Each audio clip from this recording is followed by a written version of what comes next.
¿Cuál fue el secreto más oscuro que descubriste y te marcó? El año 2003 marcó un punto de inflexión en mi vida. La muerte de mi madre, a la edad que yo creía que tenía 73 años, me dejó desolada.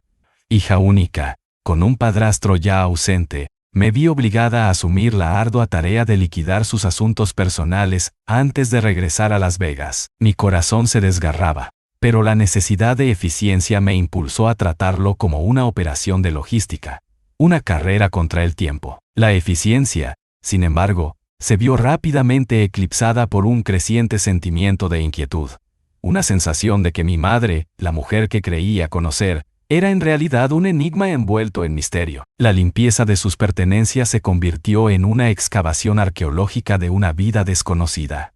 Su fecha de nacimiento, número de seguro social, incluso su nombre, diferían de la narrativa familiar que yo conocía. La mujer a la que había llamado madre durante décadas era, en realidad, un espectro, una figura fantasmal que se desvanecía entre mis dedos cada vez que intentaba aferrarme a un recuerdo concreto. La revelación comenzó con un revólver calibre .22, con empuñadura de nácar, oculto bajo el colchón. La imagen de mi madre, siempre tan pulcra y refinada, se contrastaba brutalmente con la presencia de esa arma, cargada y lista para usar, como un testimonio silencioso de una vida oculta, una vida que yo, su hija, nunca había vislumbrado. Mi asombro se intensificó al encontrar una escopeta calibre 12 y una pistola calibre 45, ambas cargadas, en el armario. Eran armas pesadas, de las que no se suelen encontrar en un hogar común. En una habitación extra, 2 rifles, uno de ellos, una Winchester, reposaban con sus municiones, como si esperaran una señal para entrar en acción. Un pesado bastón policial, que más tarde identificaría a mi marido como un arma contundente, se escondía entre la cortina y la pared de la sala, al alcance de la mano. Un detalle que me dejó helada. En la cocina, una enorme cuchilla de carnicero dominaba un estante. Su hoja reluciente bajo la luz, un instrumento que evocaba imágenes de violencia y sacrificio. Cajones repletos de municiones, un cuchillo monstruoso entre el inodoro y la bañera, y un considerable alijo de dinero en diversos escondites, completaban el cuadro de una realidad que se alejaba cada vez más de la imagen idílica de mi madre. El funeral en Delaware reunió a tías, tíos y primos lejanos. Mis preguntas sobre la verdadera identidad de mi madre fueron recibidas con evasivas y silencios cómplices. La gran migración, el cambio de identidad, el comentario jocoso de mi tío sobre la mafia negra, un comentario que en su momento me pareció una broma, ahora resonaba con una nueva y siniestra significación. La zona de Delaware donde vivía mi madre, un barrio marginal al otro lado de las vías del tren, alimentó mis temores infantiles. Esos temores que ella había intentado calmar con una frase que ahora me persigue. Cariño, no te preocupes por tu madre. Si alguien irrumpe aquí, saldrían mucho, mucho más rápido. Si tienen la oportunidad. Sus palabras, tan tranquilizadoras en la infancia, ahora resonaban con una fría y aterradora lógica. La imagen de mi madre, la guerrera, la mujer que se defendía con armas en un mundo hostil, se grabó en mi mente. ¿Quién era realmente? ¿Por qué tantos secretos? ¿Por qué esa necesidad de ocultar su verdadera identidad? La verdad, quizás, es mejor dejarla dormida en el polvo del pasado, pero la duda, como un eco persistente, me persigue aún hoy. La búsqueda de respuestas, de una verdad que quizás nunca alcance a comprender, se convirtió en una obsesión. Una búsqueda que continúa hasta el día de hoy, alimentando mis noches con pesadillas y mis días con una constante sensación de inquietud. El enigma de mi madre, su vida secreta, se ha convertido en un legado, un misterio que heredo, un misterio que tal vez nunca pueda resolver. Historia número 2. Cuando tenía 24 años, mi madre murió de cáncer de pulmón. Unas semanas después, me encargué de sus pertenencias. Mi padre, comprensiblemente, no podía afrontar la tarea. No había nada especialmente llamativo. Ropa, joyas, objetos cotidianos de una mujer de 40 años. Entre ellos, un portátil de empresa, nuevo y en perfecto estado. Como soy aficionado a la informática, encontré la forma de eludir la contraseña y acceder a su contenido, con la intención de eliminar cualquier archivo confidencial antes de devolverlo a la empresa. Para mi sorpresa, El portátil estaba configurado para iniciar sesión automáticamente en sus cuentas. Una en particular llamó mi atención: Yahoo Messenger. Por simple curiosidad, comencé a leer sus conversaciones. Fue ahí donde descubrí las conversaciones que mi madre mantenía con un hombre llamado Miguel, un dominicano. Habían estado hablando durante meses y se habían encontrado en persona en República Dominicana en varias ocasiones. Los detalles de sus encuentros, relatados con una mezcla de pasión y discreción, dejaron al descubierto una verdad que me dejó aturdido. Mi madre había engañado a mi padre, su esposo, durante 25 años. No estoy seguro si mi padre lo sabe. Han pasado 15 años y nunca se lo he contado a nadie. Mi madre y mi padre eran la imagen misma de la pareja perfecta. Se casaron a los 20 años, criaron 4 hijos juntos y permanecieron unidos hasta el último aliento de mi madre. Todos sus hijos tenemos ahora nuestras propias familias. Mi madre era, en todos los sentidos, una buena madre y la última persona que hubiera imaginado capaz de una infidelidad. Por eso guardé el secreto. ¿Qué sentido tenía contarlo? Nada bueno podría salir de ello. Un año después de la muerte de mi madre, mi padre volvió a casarse y tuvo un hijo con otra mujer. Hasta el día de hoy, no he tenido el valor de preguntarle si conoce la infidelidad de mi madre. Inicialmente, me sorprendió la noticia, pero ahora soy indiferente. No estoy enfadado ni decepcionado. Mi madre nos crió bien. Era una buena madre y mi amor y respeto por ella permanecen intactos. El secreto, sin embargo, sigue siendo una sombra que se cierne sobre la imagen idílica de mi familia. La imagen de mi madre, ahora teñida de un complejo y ambiguo misterio, me persigue. Me pregunto a menudo qué la llevó a vivir una doble vida durante tanto tiempo. ¿Qué tipo de persona era realmente? Y si alguna vez me habría contado la verdad si hubiera tenido la oportunidad. La verdad, sin embargo, permanece oculta, enterrada bajo el peso del silencio y el paso del tiempo. Es un peso que llevo en silencio, un secreto que se ha convertido en parte inseparable de mi historia familiar. El enigma de su doble vida, aún hoy me intriga y me atormenta. Historia número 3. La tragedia comenzó con la muerte de un hombre al que nunca conocí en vida. Era primo de mi papá, pero su existencia me resultaba completamente ajena hasta el día de su funeral. Como era costumbre en la familia, acompañamos a mi padre a dar el pésame y a estar presentes en la ceremonia de despedida. Nadie imaginaba que aquella despedida se convertiría en la revelación de un secreto que cambiaría la vida de todos los involucrados. A simple vista, el difunto era un hombre común, alguien que había formado una familia como cualquier otro. Sin embargo, a medida que las personas llegaban al velorio, se empezó a percibir una tensión en el ambiente, susurros que recorrían el lugar como un murmullo en el viento. Miradas furtivas, incomodidad en los rostros de algunos asistentes. Era evidente que había algo más, algo que aún no entendíamos. Entonces, la verdad salió a la luz. Aquel hombre llevaba una doble vida. No solo tenía una esposa con quien compartió muchos años y un hijo de 17 años, sino que, en otra ciudad, con otra mujer, también tenía una hija de la misma edad. 2 familias, 2 hogares, 2 realidades completamente separadas, hasta ese día. Lo que hizo la historia aún más perturbadora fue que estos 2 jóvenes, sin saberlo, se habían conocido años atrás. Iban a la misma escuela, compartían amigos y, con el tiempo, se enamoraron. Sin conocer su lazo de sangre, comenzaron a salir. Vivieron momentos felices juntos y eventualmente llevaron su relación al siguiente nivel. Lo que era un noviazgo inocente pronto se convirtió en una relación más seria, y finalmente, la chica quedó embarazada. Al descubrir el embarazo, tomaron la decisión de presentarse formalmente ante sus familias. Querían que sus padres los conocieran como pareja, que aceptaran su amor y los apoyaran en esta nueva etapa de sus vidas. Pero el destino tenía otros planes. El día del funeral, el joven llegó acompañado de su madre, la esposa legal del difunto. Mientras tanto, la otra joven, con el corazón dividido entre el dolor por la muerte de su padre y la emoción de compartir su relación con su familia, apareció junto a su propia madre. Ninguno de los dos imaginaba que aquel encuentro cambiaría sus vidas para siempre. La tragedia se reveló de la peor manera posible. Durante la ceremonia, las presentaciones formales se hicieron inevitables. En medio de lágrimas y abrazos de condolencias, la esposa legal presentó a su hijo como el único descendiente del difunto. Al otro lado del salón, la segunda mujer, visiblemente afectada, mencionó que ella también tenía un hijo del fallecido. Pero no era un hijo, sino una hija. El mundo pareció detenerse en ese instante. Las miradas de los jóvenes se encontraron, primero con sorpresa, luego con horror. Sus cuerpos se tensaron al comprender la magnitud de lo que estaba ocurriendo. De pronto, cada beso, cada caricia, cada momento compartido, se transformó en una sombra oscura que los envolvía en un abismo del que no podían escapar. Los murmullos se convirtieron en exclamaciones de incredulidad. Algunos familiares se llevaron las manos a la boca. Otros apartaron la mirada, incapaces de procesar lo que acababan de presenciar.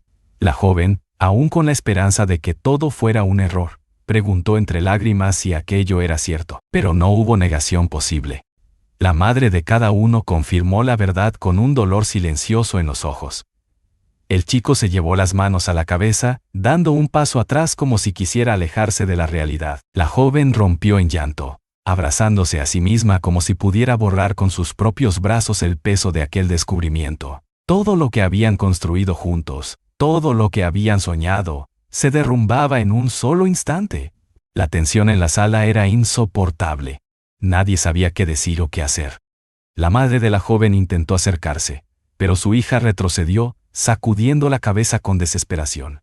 No podía escuchar más, no podía soportar la verdad. El chico, aún en shock, tomó su mano con fuerza, como si en ese contacto pudiera encontrar alguna respuesta. Pero ambos sabían que no había salida. Días después del funeral, la noticia corrió entre los familiares. Los jóvenes se habían marchado. Algunos decían que intentaban encontrar un lugar donde pudieran empezar de nuevo, lejos del escándalo y del juicio de la sociedad. Otros susurraban que no podían vivir con la carga de aquel amor prohibido y que su destino era incierto. Lo último que supe de ellos fue que desaparecieron sin dejar rastro. Se fueron juntos, llevando consigo el peso de un destino cruel que jamás imaginaron. Historia número 4. No sé qué tan perturbador sea esto. Para una persona, la historia tuvo un giro casi fantástico. Pero para otra, fue una pesadilla de la que nunca pudo despertar. Fui adoptado y, como muchos niños en mi situación, crecí con un relato mágico sobre mis padres biológicos. Me contaron una historia que sonaba como un cuento de hadas, con toques de misterio, y un destino entrelazado por circunstancias que no alcanzaba a comprender del todo. Pero incluso cuando era niño, algo en ese relato no encajaba. Sabía que la verdad debía ser mucho más compleja. No fue hasta los 57 años que finalmente descubrí mis verdaderos orígenes. Supe que fui el fruto de un romance universitario prohibido entre un joven judío y una joven bautista. En aquella época, su amor estaba destinado al fracaso. A mi madre la enviaron apresuradamente a un hogar para chicas descarriadas, un lugar al que las familias de buena reputación mandaban a sus hijas cuando ocurría lo impensable. Un embarazo fuera del matrimonio. Mi padre no se quedó de brazos cruzados. A pesar de que ella fue enviada a otro estado, él la siguió, desesperado, rogándole que me mantuviera, que se quedaran juntos y desafiaran a sus familias. Pero no hubo oportunidad. En los años 60, los judíos aún no eran considerados blancos por muchos sectores de la sociedad, y la familia de ella se negó rotundamente a permitir que su hija se casara con alguien de otra raza. Además, mi madre era profundamente cristiana y no estaba dispuesta a convertirse al judaísmo. No había escapatoria para ellos ni para mí, así que fui entregado en adopción y mi vida tomó otro rumbo. Hace poco, encontré a 3 medio hermanos maravillosos. Y lo curioso es que todos compartimos un mismo amor por la música. Somos músicos profesionales o semiprofesionales, como si lleváramos en la sangre ese destino común. Nos llevamos bien, y aunque nunca conocí a mi madre biológica, falleció un año antes de que comenzara mi búsqueda, al menos pude saber de ella. Prefirió mantenerse en la distancia, en su propio mundo, sin remordimientos ni explicaciones. Pero no le guardo rencor. Le agradezco el amor que me dio, aunque haya sido en la sombra. Fue suficiente. Sin embargo, no todas las historias terminan con un atisbo de paz. Otra persona dentro de mi familia adoptiva también fue adoptada. Era mayor que yo, y como yo, creció con preguntas sin respuesta. Con el tiempo, sintió la necesidad de buscar sus orígenes, de conocer a la mujer que le dio la vida, de comprender de dónde venía y por qué la habían dejado atrás. Pero su búsqueda no terminó en un reencuentro cálido ni en una historia de redención. Su madre biológica nunca salió a recibirla. No la abrazó, ni la miró con lágrimas en los ojos, ni le susurró cuánto la había extrañado. No pudo hacerlo. La encontró en un hospital psiquiátrico, donde había estado internada desde el mismo día en que nació su hija.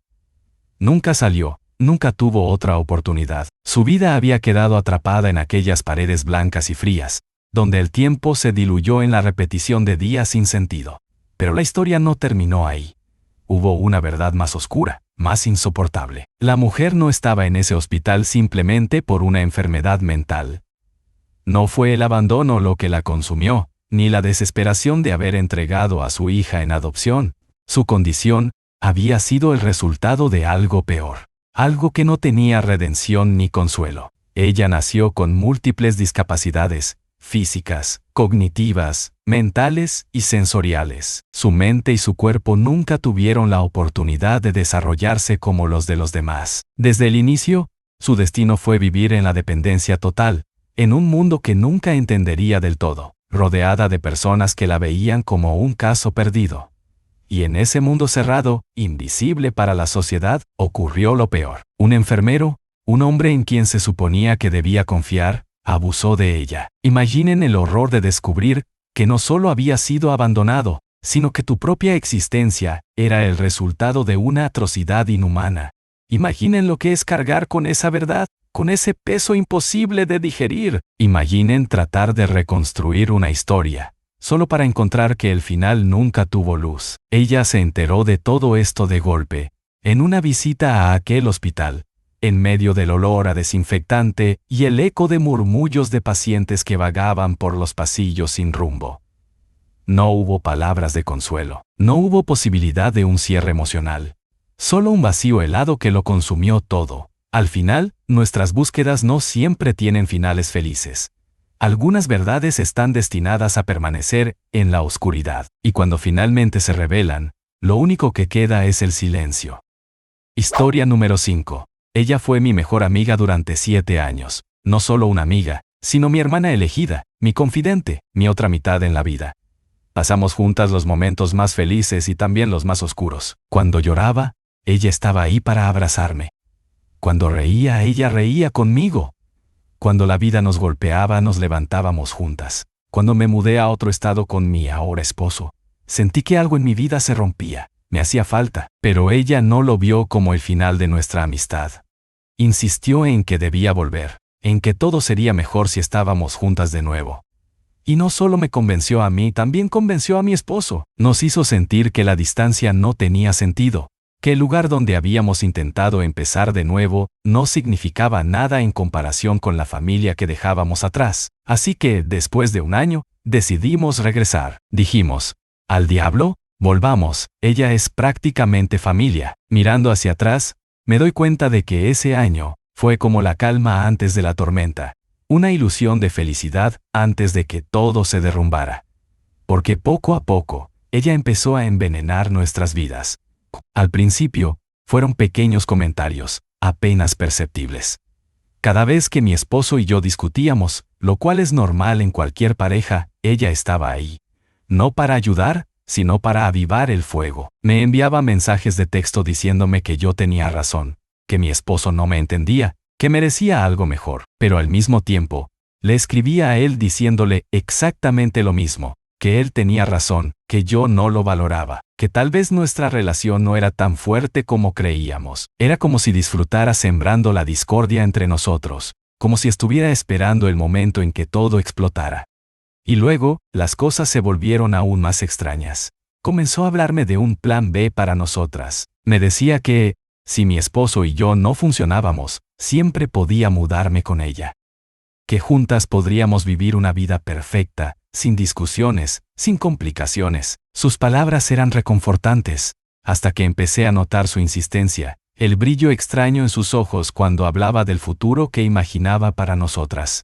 Pero lo que no sabía era que, al mismo tiempo, ella tenía otra conversación completamente diferente con mi esposo. Le hablaba de su infertilidad, de cómo siempre había soñado con tener un hijo, pero su cuerpo no se lo permitía. Y luego, con una dulzura inquietante, le decía que quería un hijo como él. Que si tan solo pudiera encontrar un donante de esperma con sus características, podría finalmente ser madre. Él y yo no teníamos idea de lo que estaba pasando. No hasta que, una noche, comparamos los mensajes. No podíamos creerlo. Todo encajaba de una manera espeluznante. No era solo que quisiera separarnos, era que quería su esperma para tener un bebé, y a mí para criar a ese bebé con ella. Cuando la enfrentamos, esperábamos explicaciones, arrepentimiento, cualquier indicio de que tal vez habíamos malinterpretado las cosas. Pero lo que obtuvimos fue algo mucho más aterrador. Se negó a admitirlo. Sus ojos se llenaron de rabia. Sus palabras se convirtieron en veneno. Nos acusó de traicionarla, de tratarla como si fuera una loca, cuando lo único que había hecho era cuidarnos. Nos gritó que nosotros éramos los malagradecidos, que ella nos había dado todo su amor y nosotros la habíamos pisoteado. Y entonces, lo que era una situación incómoda se convirtió en una pesadilla. Comenzó a aparecer en nuestra casa sin previo aviso. Tocaba la puerta al principio, pero cuando no le respondíamos, golpeaba con fuerza, exigiendo que le abriéramos. Nos dejaba mensajes de voz llenos de súplicas, pero también de amenazas veladas. Ustedes son mi familia, decía en un tono inquietantemente dulce. No pueden hacerme esto. La ansiedad se apoderó de nosotros. Cada sombra en la ventana nos hacía sobresaltarnos. Cada sonido en la noche nos helaba la sangre. Empezamos a preguntarnos hasta dónde llegaría. La última vez que apareció en nuestra puerta fue la peor. No solo golpeaba, gritaba, insultaba. Nos decía que éramos unos ingratos, que ella merecía estar en nuestras vidas, que nos arrepentiríamos de haberla tratado así. Ese fue el momento en que supimos que no podíamos seguir así. Hicimos las maletas, nos fuimos sin decirle a nadie, cambiamos nuestros números, desaparecimos de su vida como si nunca hubiéramos existido.